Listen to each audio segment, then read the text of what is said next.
Okay, so I watched Monkey Man, and I gotta say, it's like one of the best movies that I've ever seen in recent memory. It's like up there with Guillermo del Toro's Pinocchio and Nimona. You know, if you like those movies, what an incredible movie.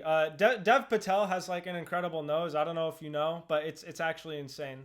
Now, before we get into spoilers, I'm just going to make a short review to those who haven't seen Monkey Man. It is an incredible movie with incredible action that utilizes literally every shot in the movie to its best advantage. It is one of the most well-crafted, well-planned movies that I have ever seen. And even though it's a basic story about vengeance, basic stories don't even matter. Who cares if it's predictable, dude? It's actually fire, bro. It's fire. Watch it. It's amazing. Let's say like Dev Patel is like smashing a guy's head in because he does that in the movie. You're like, I forgot if I forgot if he smashes a guy's head in or like he stabs him or whatever. But basically he fucking.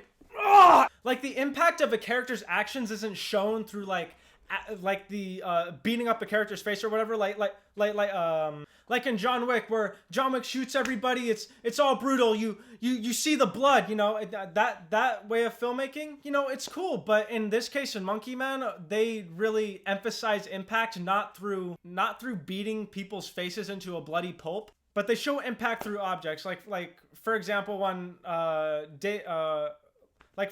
when Dev is like slicing through somebody, like they show the blood coming onto the glass. The ruining of the environment is the impact of every punch or every slice or every gunshot, and that's for only some fights. For other fights, they do show the brutality of a bunch of I guess ass beating. Another aspect that I love about this movie is that the camera work is absolutely insane. And the editing's insane. Hold on, I'm gonna get to the camera work in a bit, but the editing is absolutely phenomenal. It's one of like the most well edited movies that I have ever seen in my life. I am not kidding. Like, this is not a recency bias. This is just factual evidence. It is amazing how everything is continuous in one shot, and when they switch to another shot, it's for a reason. Like when Dev, who's playing this character named Bobby, but the character's not actually named Bobby, that's just an alias, but we don't actually know the main character's name, so we're just going to refer him to Bobby. So when Bobby's beating ass, they always stick it to one frame, they just fucking not one frame, one shot. I mean, a frame and a shot are very different things. Let's say Bobby's ass is getting beat, right? And they linger on for the shot for a long time. Like, the only time they'll switch shots is to emphasize the mental state of the character, or to emphasize the environment around them and what's happening to them. Either that, or they'll switch the shot to display impact. Let me give you an example, all right? Listen, I'm about to punch you. Listen, I'm about to punch you, all right? This fist is going into you, and you're going to feel the impact through a completely different shot. Watch this. You get what I mean? Like, I don't know if I displayed it well there, okay? But that's the best I could do with how much hype I'm feeling right now. As for like how the camera works and everything, it is incredible, because when Bobby is in not a state of peace, but when he's not being chased down or when he's not severely hurt, the camera is very still. It follows the character naturally. It's very calm and soothing, and while it's calm and soothing, it's also very intense, and that's through the music. But I'll get to the music in a second, because the music is also it's also like amazing too. But whenever the character gets hurt, stabbed, whatever, his face is beaten to a bloody pulp, the camera gets shakier and it starts to move more. And by the end of the first half of the movie, when Bobby is like at like when Bobby is being chased by everybody, by what feels like the whole world, but it's just the police. But the police are that's still pretty bad. Like you can feel the pain he's in through the messiness of the camera, and it is one of the smartest uses of camera work that I have ever seen in my life, because the more damaged this guy gets, the more damaged the camera becomes, if that makes sense, through shaky camera work to making everything tilted and dizzy. And God, it's so good. It's so good. I don't know how to explain it. I probably just did explain it, but I don't do it justice. Like, the music is phenomenal too, okay? Like there's this drummer dude, you know, he starts playing drums and Dev Patel or Bobby is just he's punching like a punching bag, right? And then he's so at first when he's punching the punching bag, he's just going wacko on it, you know? He's just going crazy. He's just going absolutely insane. But do you know what happens? He learns to control himself through the rhythm of the music that the guy's playing on the drums, and that's how he becomes stronger, to learn rhythm. The rhythm of punching. And it's so good. It's so amazing. I don't know how to describe it because it's so awesome. It's amazing how this movie does everything. The story's also good too, all right? I'll get to that in a moment. Actually, I'll get to it right now. So the story revolves around this guy named Bobby, right? Like that's his alias. I don't think that's not his actual name, but I think he's Hindu. I don't know. Correct me if I'm wrong in the comments down below, all right? And basically, he's out for a quest for revenge, you know? And if I tell you anything about the revenge story, it'll be a spoiler because Bobby's past gets because Bobby's past and motivations get revealed throughout the movie, so I can't really say anything on that front. But it is a revenge story in India. Yeah.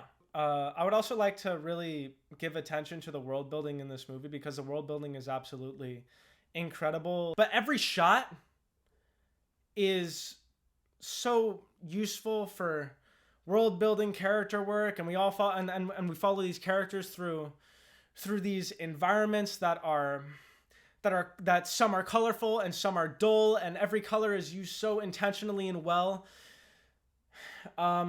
Bright green and yellow colors are used to emphasize the poorer parts of India, and I don't know if you guys know this, but currently in the present, India has a huge economic divide right now. You know, it's you're either very wealthy or very poor, and there's like almost there's almost no middle class, you know. And it's really interesting how they emphasize this fact by only showing the poor and the rich parts of the city, because there is no in between, and I find that really fascinating. I mean, God, what else do I want to talk about? I could talk about this movie like for so long, and at the same time like not so long, because there's so much in this film to digest. That's just that there's too much to digest, and that's not a bad thing. That's a very good thing in this case. There's so many shots that I want to remember, but I can't, because everything in this movie is amazing. Every character has a purpose. Every shot has a purpose. Everything in this movie has a purpose. Now, if I were to nitpick and be an absolute fucking snob, I would say that the second round of cage fights, like later in the late second half or third act of the movie, is there may be a bit too many cuts that I'm comfortable with, me personally. Like it didn't line up with the rest of the movie well, and it didn't feel like every shot in that fight specifically was used to its best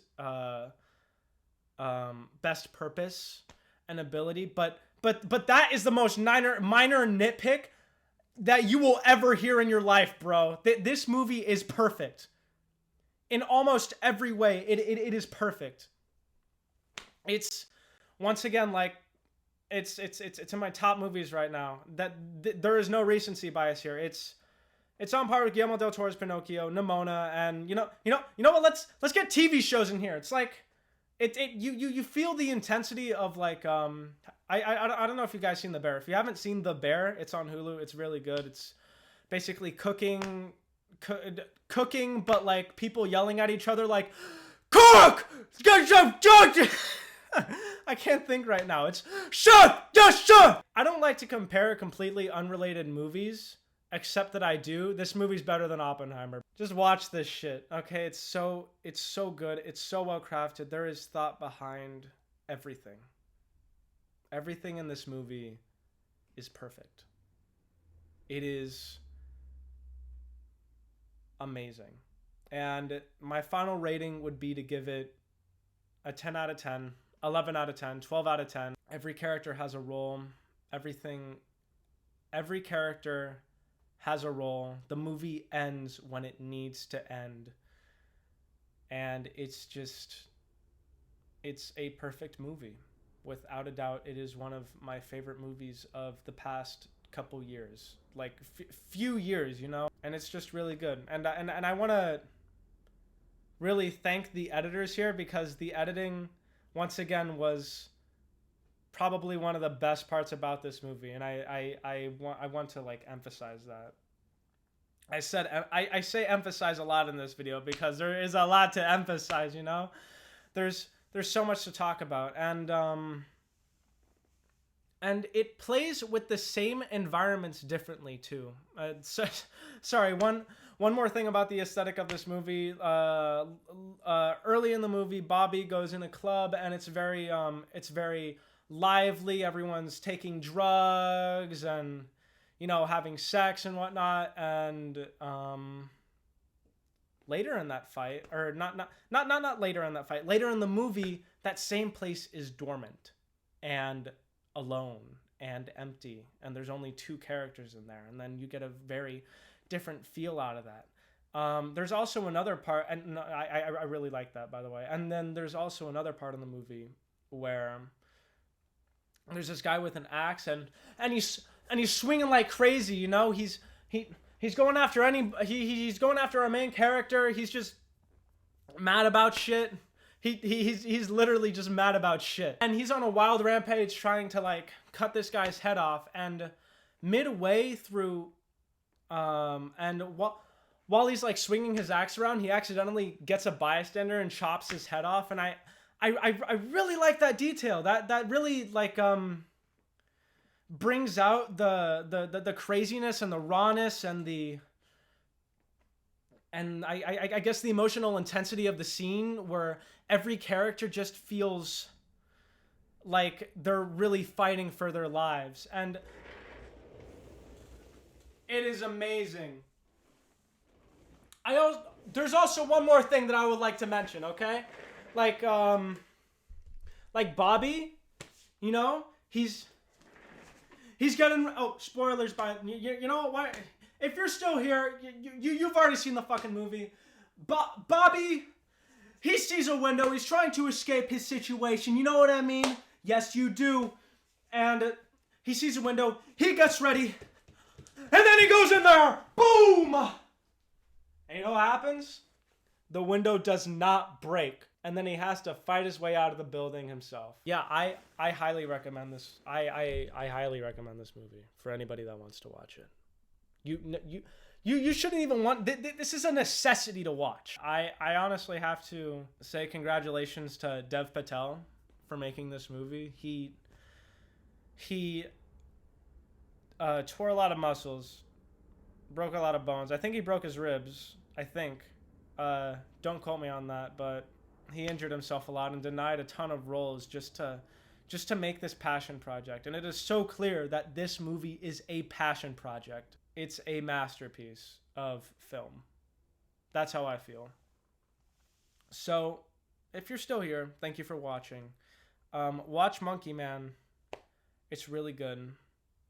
And I will see you guys whenever I decide to make a video next. I will see you all later, and goodbye.